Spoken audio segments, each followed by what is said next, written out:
যেহেতু শীত চলে এসছে, দেখা যায় কি শীতের মাঝে আমাদের কিছু ত্বকের যত্ন নেওয়া খুবই প্রয়োজন, কারণ কিছু ক্লিনিক্যাল কিছু রোগ বা ত্বকের রোগ চলে আসতে পারে।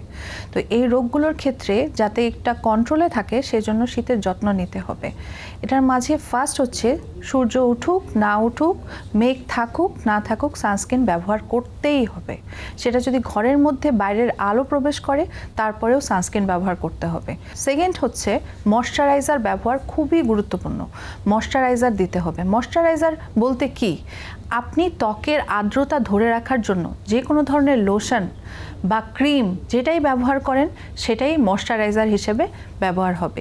ইউরিয়া কন্টেইনিং কোনো ক্রিম বা লোশন যখন ব্যবহার করবেন সেটা আপনার ত্বকের আর্দ্রতা ধরে রাখবে অনেকক্ষণ ধরে, এবং শাওয়ারের পরে, গোসলের পরে যখন এটা ব্যবহার করা হবে এটা ভালো কাজে দিবে। এটা ছোট থেকে বড় সবার ক্ষেত্রেই দরকার।